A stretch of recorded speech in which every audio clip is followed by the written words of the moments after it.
सारे असल में हम आए हैं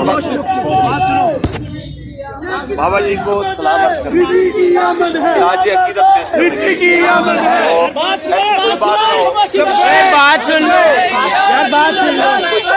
जिसकी वजह से कोई हमारे ऊपर इल्ज़ाम तराशी करे कि जनाब इनके अज़ाइम जो है वो खतरनाक थे। अगर खतरनाक होते हम छुड़ाना चाहते तो ना जेल कोई मुश्किल थी ना यहाँ कोई मुश्किल था।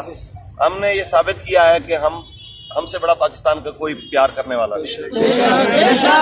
आपने किसी ने भी गाड़ी के ऊपर नहीं चढ़ना, किसी ने कोई ऐसी बात पुलिस वाले से, किसी अपने सरकारी एहलकार से कोई बदकलामी नहीं करनी। आपने गुलबाशी करनी है, सरकार की इज्जत के नारे लगाने हैं। इंशाल्लाह आप सबके लिए पैगाम है। इंशाल्लाह आपकी तरफ से हमें कोई शिकवा नहीं आना चाहिए। इंशाल्लाह और कोई भी बंदा जो पुलिस वाले के साथ कोई लड़ाई करे, कोई झगड़ा करे, कोई ऐसी हरकत करे जिससे महसूस हो कि जनाब इनके अज़ाइम खतरनाक हैं, तो आप उसको पकड़ लें। ऐसे